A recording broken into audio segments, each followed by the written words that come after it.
isotonitazene, or ISO. I need to talk to you about this because this has been something we've looked at since 2019. In 2019, our undercovers were talking with Mexico, and Mexico was talking about how they have something that's more powerful than fentanyl. And they said, give us time, but we have something better than fentanyl. So we've been watching this. Then around 2020, we started to see an opiate arrive here called Nitazene. In the 1950s, a lot of people were addicted with morphine.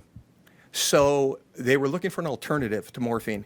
And Ciba Pharmaceutical basically discovered Nitazene, which was an opiate group. The problem they had was the safety profile with Nitazene caused respiratory depression and caused death. And it was so bad, they realized, we can't make this.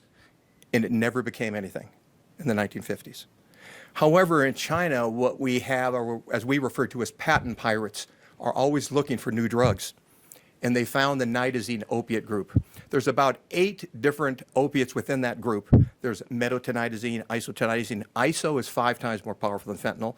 Some of the nitazenes are 20 times more powerful. And now we start to see that arrive. It arrived in Florida in 2022. They started to see overdose deaths.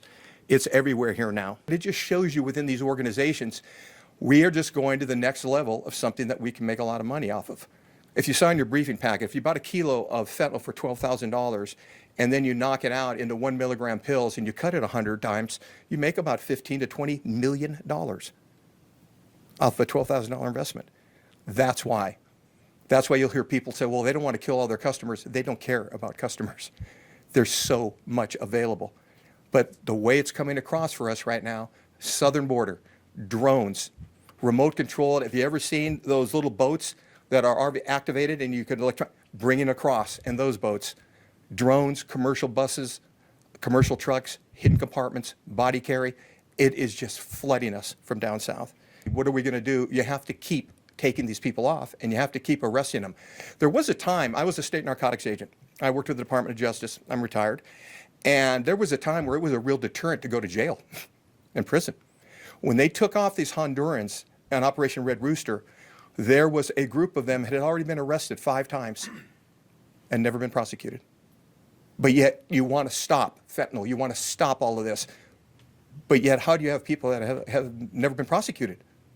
And that's one of the big issues. Most people are not taking drugs and not in any of these kind of situations. Most of us here, we're not in this field of taking narcotics or anything like this. How do you get people to want to care about the border or whatever that you want them to hear about? You know, it doesn't affect most people's daily life unless you're a person who is in that taking a drug. Oh no, it heavily impacts your life. Talk about that. Yeah, it impacts your life every day.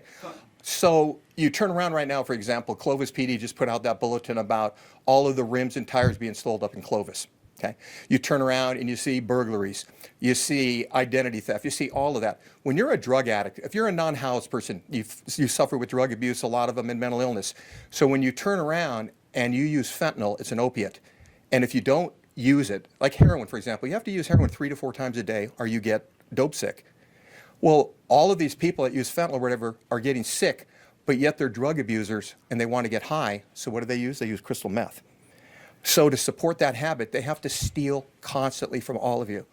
They have to run scams. They have to run all the time because every single day they have to use or they're going to get sick. So it impacts all of you. They're stealing all your stuff. They're going into our emergency rooms. Your insurance rates are going up. Everything's happening. They're crashing cars. It impacts all of us. But until you lose a family member or something happens that truly impacts your life, believe me, one of my very, very good friends lost his son, okay? And that person cares because it hasn't truly impacted you yet. Reading an investigative report the other day from Australia, and they had a big dance festival. And at that dance festival, everybody thought they were buying ecstasy. And instead what happened was they were buying Nitazene. And at this huge festival, if you could imagine something like Coachella, a huge festival like that, people started overdosing and started dying. And they literally had to get up on stage and stop the concert and tell everybody, do not use these pills that are being sold here because Nitazene got them. For example, a lot of them don't know they're buying that. You're buying marijuana and it might have fentanyl in it. You buy methamphetamine, it has fentanyl in it. Everything has fentanyl in it. Lots of times there's xylazine for a booster, but you never know what you're getting. So you're not going out to use fentanyl to go die, but you just don't know. That's why if you're a social drug user, you can't be using these drugs because you don't know what they're putting in it right now.